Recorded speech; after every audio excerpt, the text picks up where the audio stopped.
1,000 on my feet, stacks spread on my seat, 10,000 on my eyes. 1,000 on my feet, stacks spread on my seat, 10,000 on my eyes. 1,000 on my feet, stacks spread on my seat, 10,000 on my eyes. 1,000 on my feet, stacks spread on my seat, 10,000 on my eyes. 1,000 on my feet, stacks spread on my seat. Tell me you tell, do you see the road? I'm out to my soul. Tell me the signs whenever the smoke clear out of my face. And your baby, you do I look fine. All of that green and yellow that drip from your eyes is telling. Tell you the lies, I'm with to my side. The push back the ceiling and push back the feelings I had to the side. I mean, better nights and right by my side. All I see is the sea of people that ride me. If they knew what Scotty would do, to jump out the stage and say I'm a child. These are creative, they can't most rated. I gotta find balance and keep me inspired. Yeah, don't blink. 1,000 on my feet, stacks spread on my seat. 1,000 on my feet, stacks spread on my seat. 10,000 on my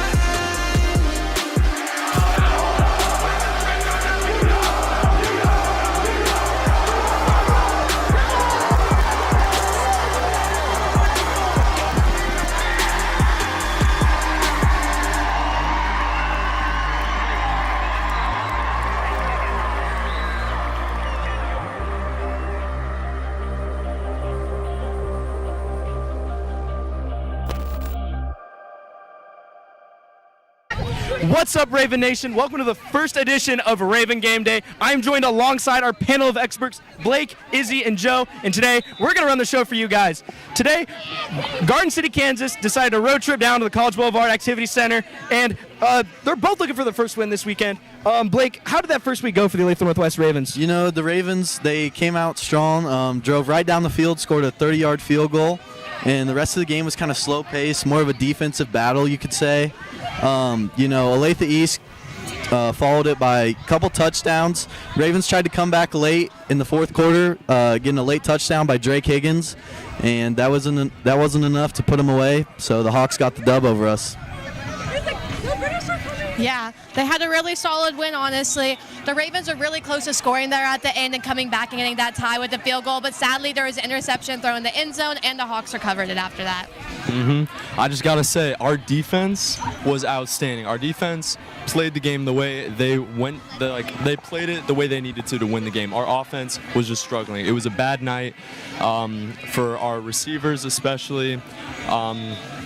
What can I say? East defense just got the best of our offense, and our defense just couldn't win the game. Yeah, we just had a lot of missed throws, lots of overthrows, so it just wasn't connecting there on the offense. I really just think ONW can just tighten up just overall, because I feel like they're a little sloppy. Once we get those little things sorted out, we'll be good to go. Other game going on the other side, Garden City at Manhattan. They absolutely got blown out 21-57. Blake, do you have any opinions on that? What'd you see? I was watching a little bit of game tape on them. They absolutely did get blown out, but they also, their first-string quarterback did tear their ACL before the season started, so they did have a backup. But their running back, on the other hand, he did have a great game. He rushed for a couple touchdowns, I think, but they did get blown out. Manhattan's a very good team, so we'll see how they face against the Olathe Northwest Ravens tonight. I will say this right now, the backup quarterback is indeed Ethan Gomez, and the running back, they had a decent running game. That's where all their scores came into that second half. And then also the Manhattan offense really just overpowered the QB, and they really gotta tighten up on that line. I think that their starting QB being hurt is going to have a huge impact on this game, because you can even see it during their warm-ups. They're warming up, the QB's throwing some balls to his receivers, and it just seems awkward. The receivers aren't really used to, the style or the flow of how he throws it, and you can just see that there were several drops that I saw at least, and it's just, I don't know how that offense is going to be able to play tonight. Yeah, definitely. When we were sitting here before the game, we could just see them practicing, warming up, and just like Joe said, it seemed really awkward. There was a lot of missed throws. There was 3 or 4 misses in a row, and it just was really, you could just tell it wasn't quite clicking for them yet, but maybe that'll change when they get on the field and actually start playing. Hopefully not. Yeah, hopefully not. Switching to our other game, the game of the week last week, Olathe South is hosting Mill Valley, and that game went down to the wire, and it finished 35-42 for Mill Valley. Guys, did we see anything interesting in that game? Yeah, absolutely. I'm surprised the Olathe South Falcons could actually hang with the reigning champs Mill Valley. You know, the Mill Valley, very big powerhouse. They got Connor Bohan at QB, mobile QB, dual threat, and I'm surprised they hung tough with them, but Mill Valley did come out with the dub. Yeah, last year when they played, Mill Valley defeated the Falcons 77-21. So for to only be like a 1 touchdown difference is definitely an improvement from last year, and it shows how much stronger of a team Olathe South has just become and how much better they're working together. But then also just like how Mill Valley, all the other teams are starting to catch up to them a little bit more. They're not having that huge lead that they used to always have in the past. And just a trend that I've kind of started noticing throughout all the games that we have been over and that we're going to go over is that they're fairly high-scoring games if you think about it. I mean, our unfortunate defeat to East last week wasn't a super high-scoring game. All the other ones that we've been talking about, they've been up in the 40s, up in the 30s in points. And so it really shows that defense is lacking on some of these teams, and that it's so much an offensive battle for them, but if we have a good defensive team, we can be able to counter that. Joe, I would like to rival that. In this game, there were 5 turnovers. There were 2 interceptions each for the quarterback. In Mill Valley, they had a handful of fumbles. That is one thing they really struggled with. They struggled with ball possession. But one thing that they did not struggle with is the talent. Reggie Reese, 6'2", 205 junior from Mill Valley, absolutely ran through. This guy is dangerous. He weaved through the crowd, weaved through everything. He is not afraid to truck over defenders in his way. I really think he's an absolute unit. Another thing, Max Armstrong for the Olathe South Falcons. He was the leader in rushing, and he's also a leader in sacks and interceptions in defense. Max Armstrong is a player that could do it all. Anyway, shifting more gears into another Olathe school, Olathe North went on to take on Shawnee Mission Northwest, and that game did not go how they wanted to, as the Eagles lost 14-28. Guys, is this a surprise to you guys? It was honestly a surprise to me. The Eagles always have been a very, very dominant team, and it seemed losing to a Shawnee Mission school was really surprising in my opinion. Yeah, I mean, the Olathe Northwest Eagles, you know, very known in their past for being a powerhouse, destroying every Olathe school, really. So, very famous alumni there. So it was a bit of a surprise around the metro, I'd say. And, you know, it's kind of leaving some space in the Olathe School District, maybe for another football powerhouse to come through. Hopefully the Ravens, but we'll see. As of right now, I will tell you the full stats. Olathe North, they passed for a good amount of 173 yards, but Shawnee Mission Northwest did not pass the ball once. They had 0 passing yards. All their yards, 311 of them came from rushing. That is gaps in the defense, 100%. I mean, yeah, that's a very impressive stat, you know. It just goes to show how in high school football you can run the ball and be very successful. You know, 311, that's very impressive on the ground. I mean, they just kind of ate them up in the run game.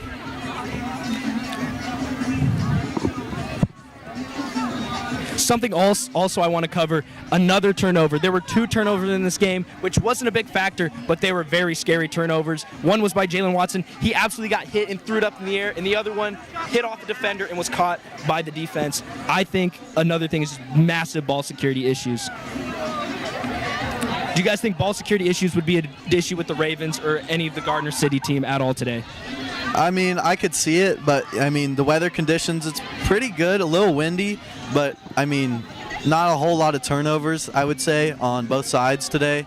I'd say it's going to be a very, you know, clean game of just hard-nosed football, I'd say. Yeah, I feel like there might be some more turnovers on the Garden City side. I'm just not sure if they have like as strong of a defense or people protecting. So that's my thought on it. Yeah, I'd agree with that, but the only factor I'd say that hasn't been mentioned is the sun. You know, the sun as it's setting, just being on out that field, if you look behind us, the sun's right in your eyes. I can see that as a problem as the receivers and maybe even as for the quarterback as he's preparing to throw. One thing that the One thing that one team is not worried about is turnovers, and that's Gardner-Edgerton looking for our teams to watch for. Gardner-Edgerton yesterday took down an Oklahoma school 66-44. Guys, I think this Gardner team is looking even more dangerous than they were last year. Yeah, I mean, Gardner, known for their powerhouse, you know, in the past, they took out the Ravens 2 years ago in the semifinals. So, you know, I mean, high-scoring game, too. We'll see what they do in the long run.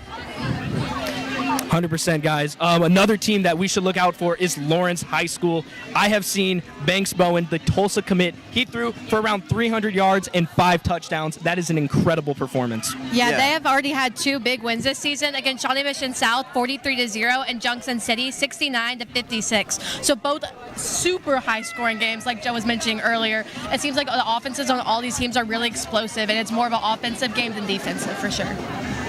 Yeah, that quarterback stat line is some to look out for. 305 and 5 TDs is really impressive in the high school football area. That's like some Texas football, if I'm going to be honest. We're going to take a break, Ravens. We're going to send it to commercial. We'll see you after the break.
Here at Olathe Northwest, we decided to test some of the students' knowledge. As you know, Garden City is a 6-hour drive away, and some people don't know where that is. So we decided to roam the halls and see what Olathe Northwest students actually know where Garden City, Kansas is.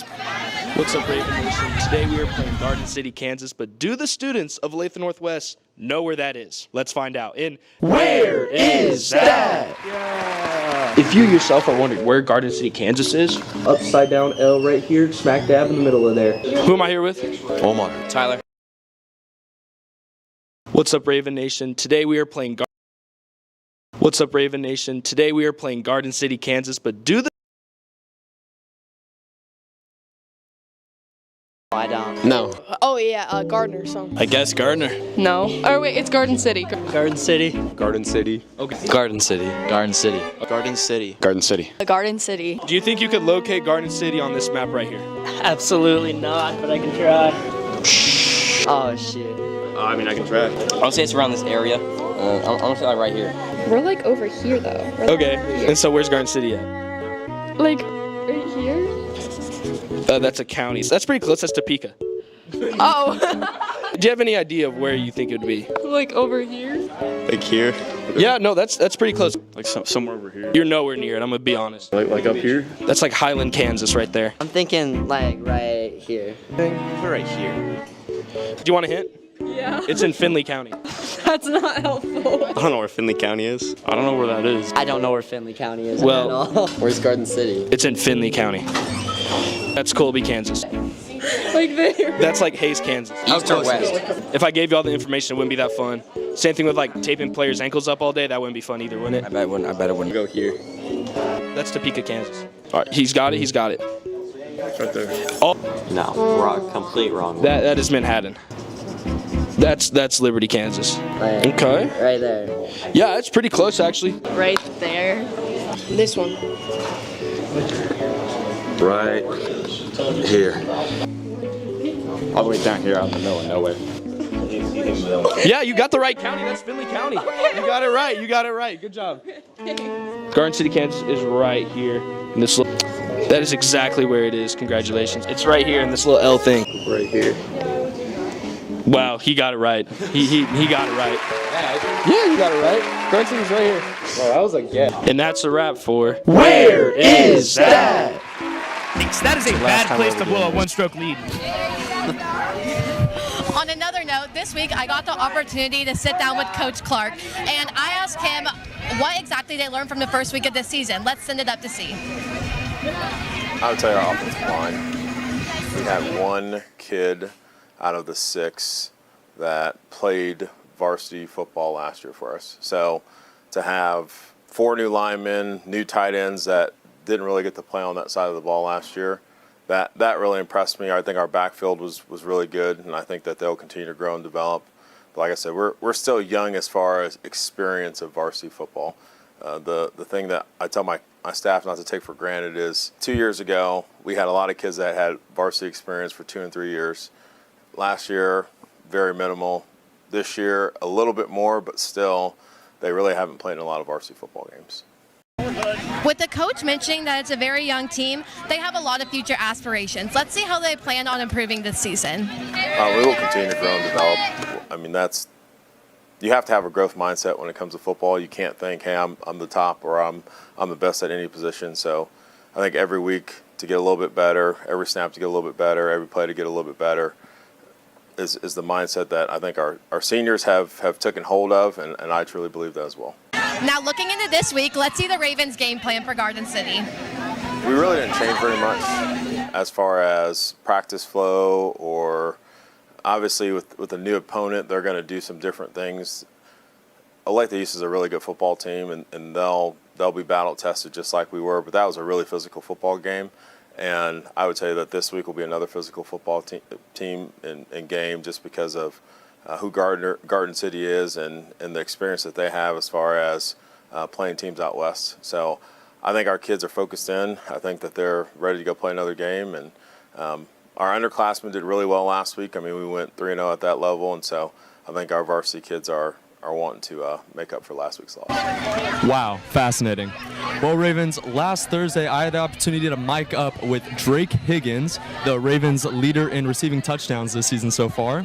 And, you know, we got to experience the sights and sounds of practice. Let's check it out. That's his next game. From last week? Oh, that boy scared. Cody.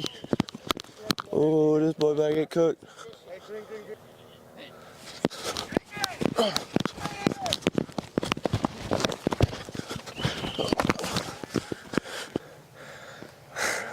That looked tough, huh?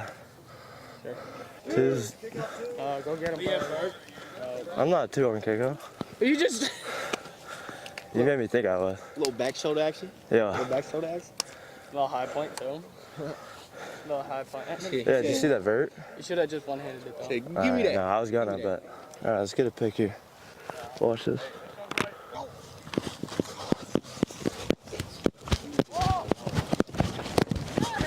Oh, yes, sir.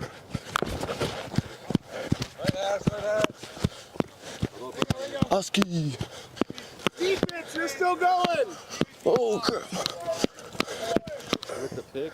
You got anything to say? Go Ravens. Yes, bro. Mic'd up, baby. Let's say hi to the camera. Good morning. I know. It's freaking early though. I'm tired.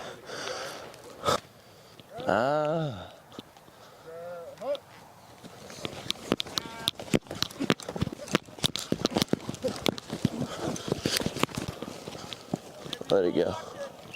Jumping into our next segment, we got the top plays from the Olathe Northwest Ravens, Week 1. We got a key third down pass by Jalen Douglas on the first play. This really put the Ravens in scoring position on one of their drives. A key deflection late in the game by Riley Jankel, and their only touchdown by Drake Higgins late in the fourth quarter to give them a chance to come back and win against Olathe East. We're not the only ones down here. We got Oliver and Garrett up in the booth for their analysis right now. We're going to send up to them right now.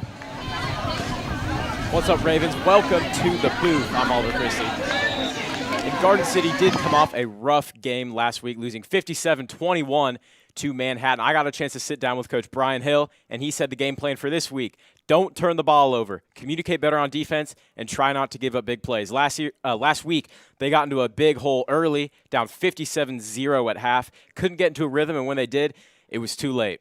And I get a chance to sit down with Coach Clark coming off their 13-10 loss against Olathe East.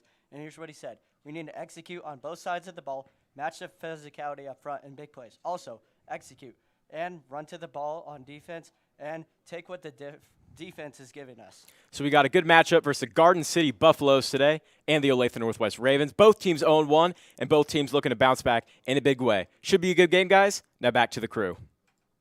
All right, guys, it is time for predictions! Let's go! Yes! Woo! All right, Joe, our first game of the day, it's Great Bend and Olathe South. Who you got? I'm going to take Olathe South in this one. Stick with the Olathe School District, strong set of teams. I think they're going to pull it out. I was going to say Olathe South, too. With their almost defeat against Mill Valley last week, I think they really have this one in the bag. Yeah, I'm also going to go the Olathe South Falcons. Keeping it tight against Mill Valley. I think they're going to battle strong and ultimately pull out the win. I'm going to be the odd one out here, guys. I think Great Bend is going to pull this one out. Being on the road at Great Bend is not a great atmosphere to play in. It is absolutely drenching and tough. Anyway, next matchup that we got, we have Dodge City at the Olathe East Eagles. Olathe East Hawks. Who we got? I'm going to take Olathe East in this one. I think they have a very strong home crowd, and I think it's just going to be hard to win there. I'm also going to say the Hawks. I really think that last week against the Ravens, they showed a good, strongest possession of the ball, so I think they really will pull this one out too. Keeping the trend, I'm going to say the Olathe East Hawks as well. That defensive game plan they had with the Ravens, it really worked, and I think they're going to pull it out. Yeah, I'm going to be honest. I have the Olathe East Hawks too. The Olathe East Hawks, they showed consistency, and they're going to carry that consistency into the next week. Next matchup that we got for you guys, we have Washburn Rural at Blue Valley.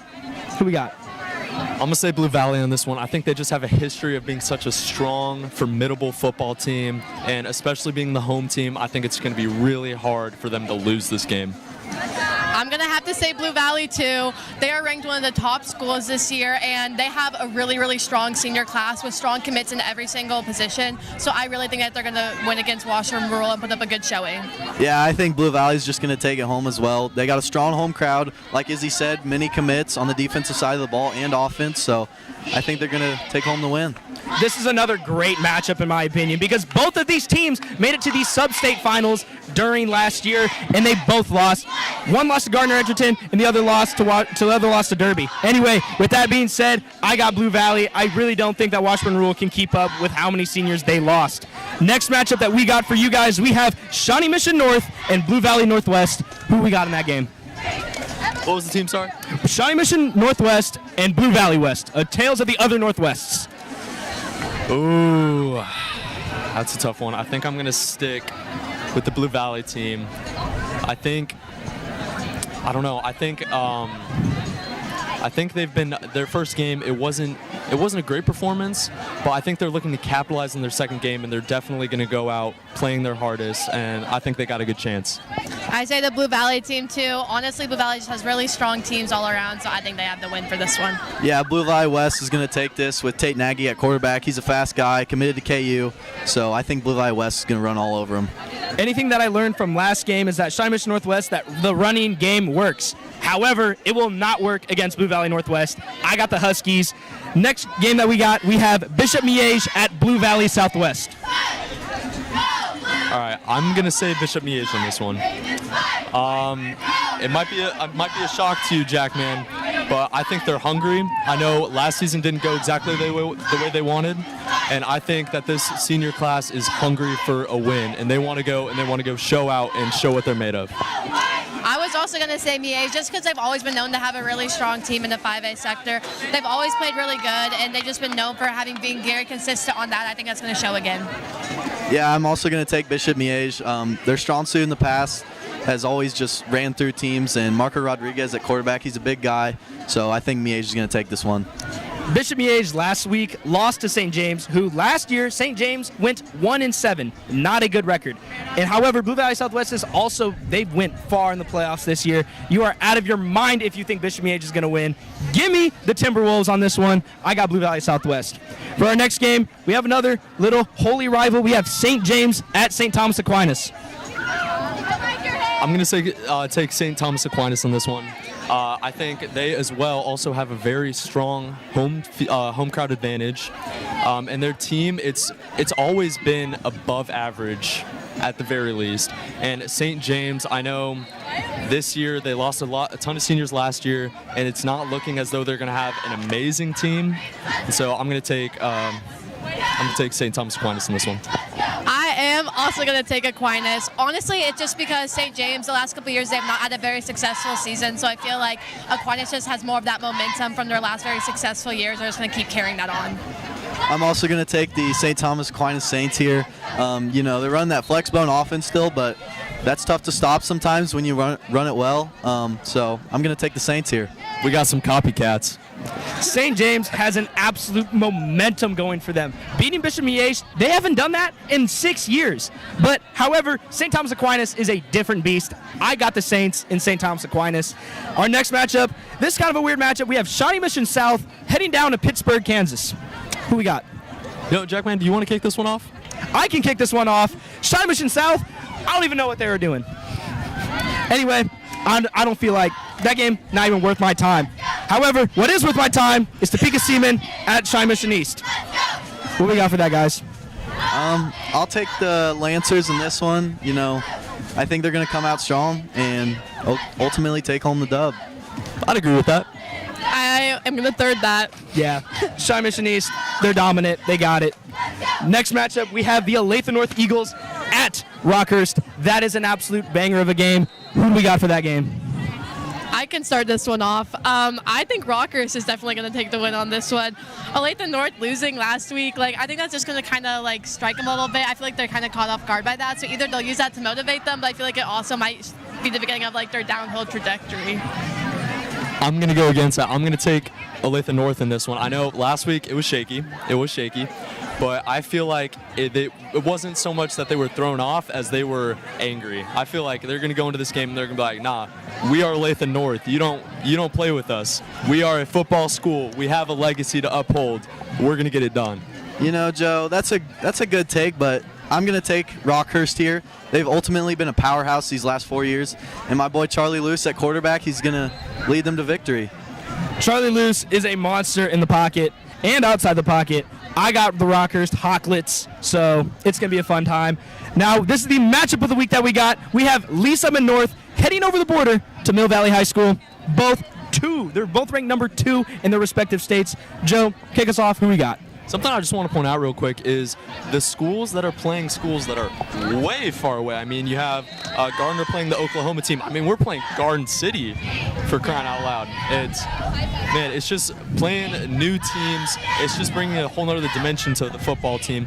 That being said, I don't know about this one. Blake, you want to take this one first? Yeah, I'll go Lee Summit North here. They've been a powerhouse. They got multiple D1 commits, and I think they're going to take this one.